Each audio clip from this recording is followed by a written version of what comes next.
straps and jump in the truck, and I'll explain to you exactly why we blew last time, because we know now, and it's kind of absurd.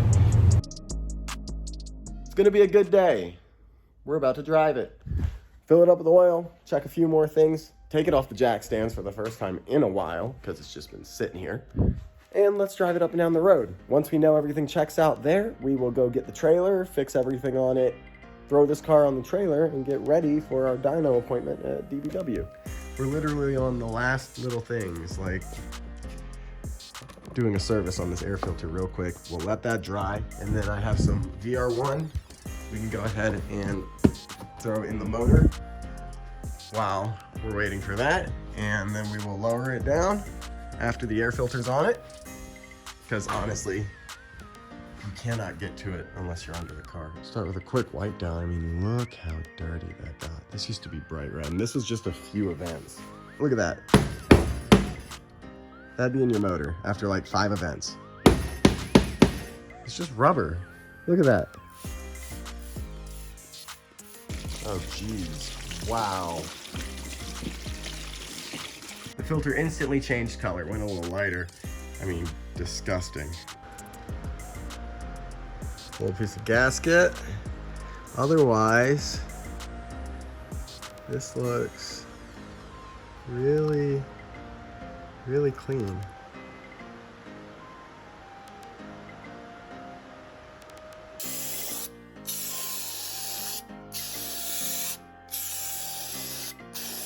I went ahead and pulled the cover off of my injector harness.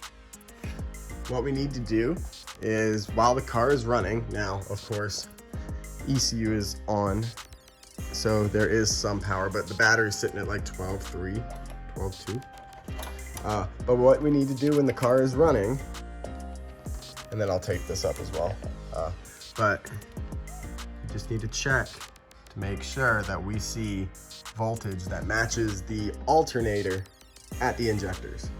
As long as that's good, because I'm seeing 12 volts to the ECU, and that is enough supply, but if we're only getting 12 to 13 volts to the injectors as well, and we're seeing 13, 5, 14 at the alternator, that means I got to take care of something in my harness. We got to see full voltage to the injectors so we get the correct dwell times and all that stuff, and so that everything works well at high RPM, because that's when you will see a little bit of a voltage drain. If you have any issues, is high RPM when these things are working their asses off. So let's go ahead and get that air filter. It should be dry by now. Let's see.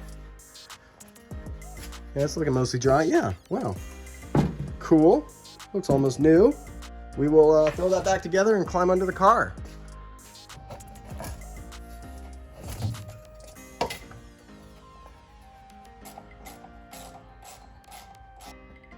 Heck yeah. All right, now we're ready for the dyno.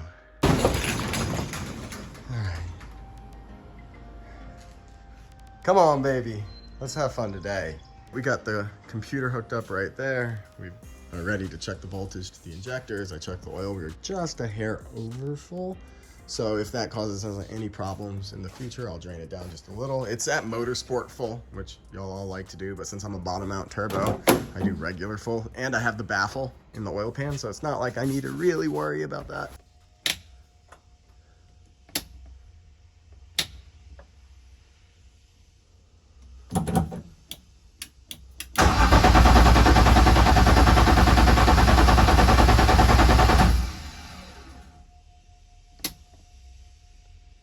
Why am I not getting fuel pressure anymore? There it is. That was weird. It's like my ECU wasn't on. All right, here we go.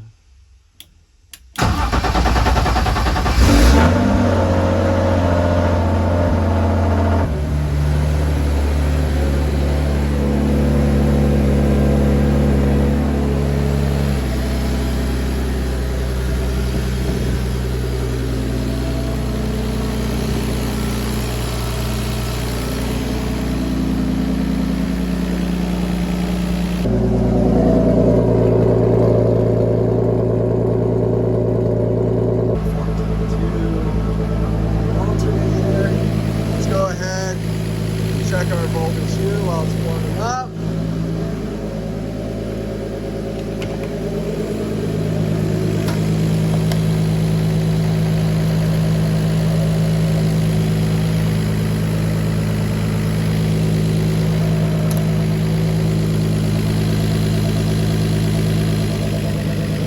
Let's go drifting! Woo! All right. I'm gonna get it warmed up to temp, then I'll drop it down off the jack stands, and I think we're gonna drive it because we've got injector voltage, we've got ECU voltage, we've got good everything. It looks like I don't know what else is stopping me. So fuck it. If it breaks, it breaks, right? If it breaks, it breaks. Let's drive you. Let's do it. Fuck it. Let's get it warming up.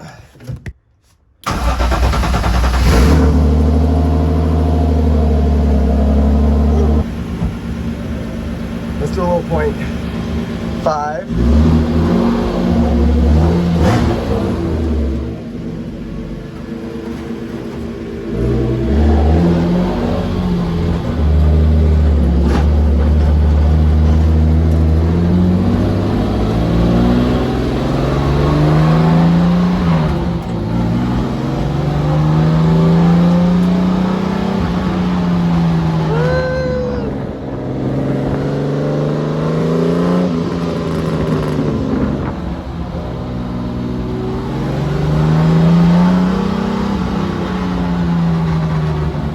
We're doing 4,000 RPM up and down. Do that for a little, then 5. AFRs look good. All right, I'm gonna do some driving and I'll get back to you guys. Woo, Banda!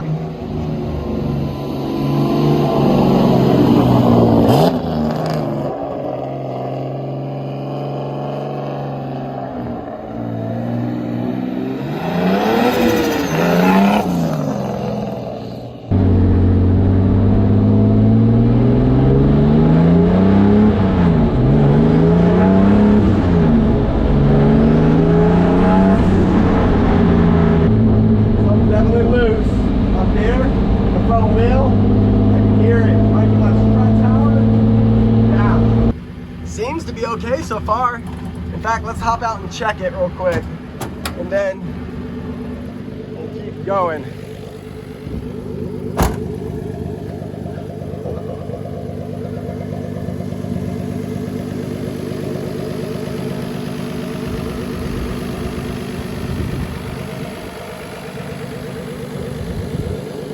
It's good to see you outside, baby. Look at you.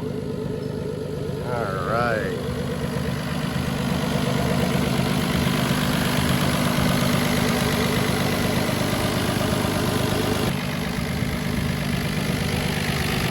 So far, so good on the, I don't hear any exhaust leaks.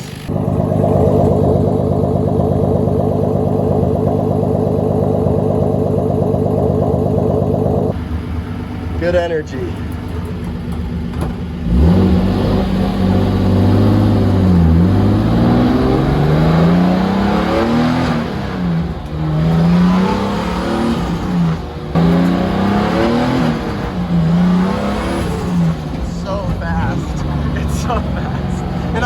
That's like 2 PSI, it just wants to go.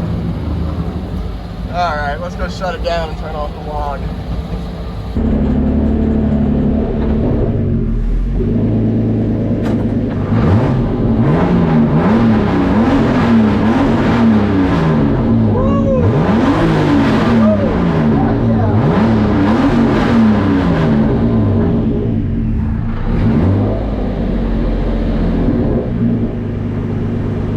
Work on that, just let off. Hey! I love you, I hope you're the best. I love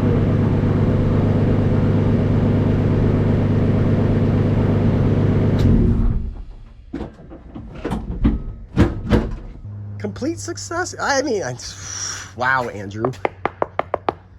Somewhat successful, it looks like so far, in my opinion, hopefully. The car drove really well. It held consistent oil and coolant temperatures. It held consistent oil pressures. I'm not seeing it dumping fluids, which is always a really good sign. Oh, power steering felt good, so that was bled. I had forgotten to talk about that. All right, fingers crossed, because it's cooling down. That looks fine. We have some 10 AN caps so that I can go ahead and grab an OEM oil filter, M51.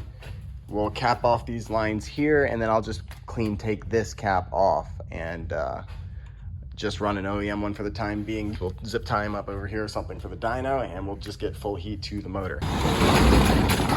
Oh my goodness, that looks great.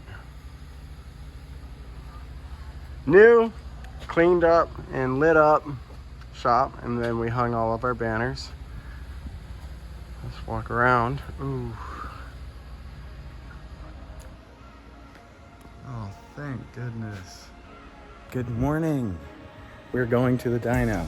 Let's go ahead and do one last check in the shop. See if we need compressors, tools, anything like that. Check over the car one more time, although it does look like it's ready. And then we will head on over to Doug's, get unloaded, get it warmed up as much as possible, and hope for the best, man. Really, let's hope for the best.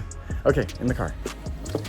Ethanol, I mark my tank so I don't mix them up, and let's clean the wheels, because that's more important. Actually, let's do that first. Important.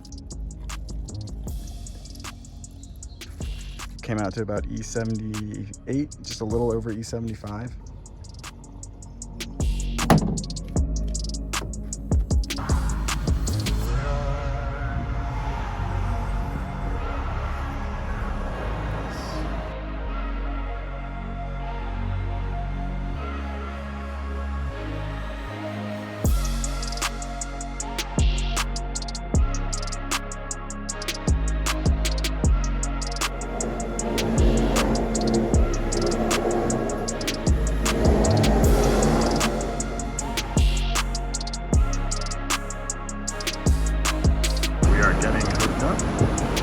It's a really beautiful shop. I mean, it's just got cool projects. But this is almost ready to start dialing it in. Fingers crossed, man. I get nervous with things like this. He's working through He's working through the little issues like some sort of that starting bang that it does every couple times. He's working through that. My fuel pressure sensor is just showing 117 PSI now instead of 150 with 5 volts to it, the correct ground, the correct signal wire. So I have to figure that out. So we're just gonna go manually off the fuel pressure and keep an eye on AFR gauge and stuff like that. Otherwise, he's just finishing up. It's that anxious waiting time where I'm just walking around and trying to not get in his way. I think Carlos might come up, that's cool. He's working on the tables for the ethanol content sensor. I guess that's a good bit of work for the flex fuel tuning. So I am just walking in circles, trying to find some cool things to look at.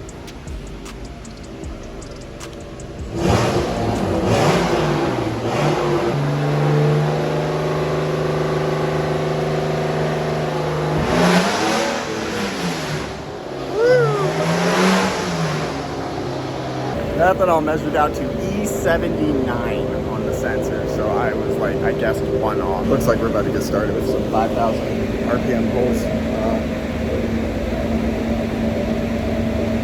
Fingers crossed. It's gonna be okay. Either way, honestly, either way is gonna be okay. But let's just hope we don't have to deal with any little issues, man.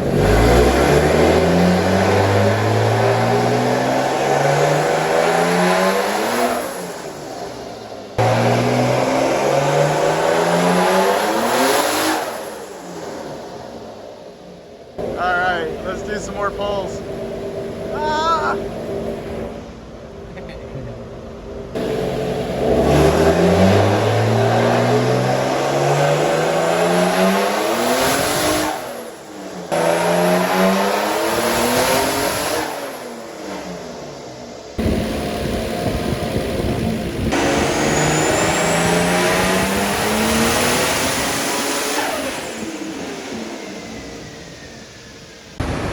Spinning so bad, it's just got all that torque. It made 475. But it's still going up. So we ran out of fuel. Made 475 wheel torque before it, up to 5,000 RPM. Horsepower was at like 450 or so. All right. So Hellcat pump. That's so unfortunate. Pull the other one up. Yeah, why not? You can see it. then that one is, I mean, that's what it all added up top because the fuel pump was running out. The pressure's dropping. But I mean, so it won't be quite as much of an increase at top, but it's still the overall curve should still be similar to what your torque curve is. So it's not good. It's not bad. It's not good. Well, so we ran out of fuel pressure up top at like 450 wheel torque at 5,000 RPMs. It turns out it was with no vanos, which I thought was pretty cool. So once we have vanos, it'll be better down low. That's crazy that Phil didn't have vanos and not activate. The previous tuner didn't have vanos activated at all. So it just needs a fuel pump and the sensor fix. I've got a 525 Hellcat. It's coming in the mail tomorrow. There's a chance we can get this on the dyno Monday. So fingers crossed again. Loaded up. Got a fuel pump on the way. Let's go ahead and check straps and jump in the truck. And I'll explain to you exactly why we blew last time, because we know now. And it's kind of absurd. So finally in the truck, it is a really hot one. So I took a second to cool down and think about how that all went. And I just have to start by saying thanks to Doug at DBW. That was the most knowledgeable tuner I've ever had. That was the most, I mean, my car didn't even fully work. We lost fuel pressure at the top, but that still was the easiest tuning experience I've ever had because he had a fix for all the little problems we got into. And if there was a big problem, he told me what the fix was and he found the big problems. He knows the exact reason why my motor blew up in the first place. And that's really, really fun. And we can see it. First off, at the top of the RPM, the Aeromotive 340 stealth pump I had was running out of fuel. And because my previous fuel pressure sensor was acting up and he didn't either set it up or didn't watch the manual fuel pressure gauge or didn't watch the AFRs at the top, because it was pretty obviously falling off above 5,500 RPMs. To a point where that's when Doug was shutting it down today because he was having to add fuel and add fuel and add fuel. So we made it at 5,000 RPMs with no vanos, may I add, because the previous tuner never turned it on. That was another fun one we learned. With no vanos at 5,000 RPMs, I was making 452 wheel torque. Wait, I was very much mistaken. It made 475 wheel torque at 5,000 RPMs, 12 PSI, 452 horsepower, which is absurd. And so we were making so much torque and power down low that it was pulling fuel. I put a camera in and looked at the manual fuel pressure gauge and it would dive up and up and up. And then when I got to like 6,000 RPMs, it would start to taper back and it was just starting to lose fuel. So between losing fuel at the top RPMs, which is lean, which is hot, the bang bang limiter, which we all loved, don't get me wrong, it was good sounding, but hot, also hot. Between the two of those, and then the fact that he had an extra 5 degrees or so of timing at it because the time in sync was off between 5 and 7 degrees, that was enough of a lean mixture to just make each of those pistons catastrophically and pretty instantly fail. So, something to think about with this is, I had OEM pistons in there. They failed immediately because of the situation. Save the cylinder walls, save the rest of the motor. What would have happened if I had put boost pistons in to start? Because I would have done everything the same. It was built correctly. Would it have taken it? Or would we have gone drifting thinking the tune was good because it was surviving off the dyno? And would it have catastrophically failed and would we have lost everything, including the $1,000 pistons? So I'm genuinely upset that I lost my first motor because of the previous tuner. But man, I am thankful that I came back swinging with Doug, with DBW, with boost pistons, with everything set up correctly, and we were able to find this little issue that caused the failure before. So, Aeromotive pump, going in the trash. One of y'all can buy it, whatever you want. The 340 Stealth, cool. It's great for 93 octane. People who say they can do it on E85, you're wrong. It's just, well, maybe with, I mean, my motor made a lot of power, made a lot of torque at 12 PSI. So maybe the fact that at around 400 to 450 wheel torque, you're gonna lose that pump. So I'm moving up to a Hellcat 525 like I have in the RX-7. I do recommend if you're buying a Walbro 525 or something like that off of Amazon, check all the reviews, make sure it's heavily purchased. These pumps are counterfeited. There are fake 525s. I almost got one with my RX-7. So that was years ago. Now it's better. There's a lot of reviews for these pumps on Amazon, and it's same day. So 525 Hellcat will be here tomorrow. Let's go home and tear this car apart. There is a chance, if I could get this all fixed and I can get my fuel pressure sensor working, because he wants that as well. If I can get the fuel pressure sensor working, and if I can get a new fuel pump, then we may be able to dyno on Monday morning. So again, fingers crossed, let's get to work.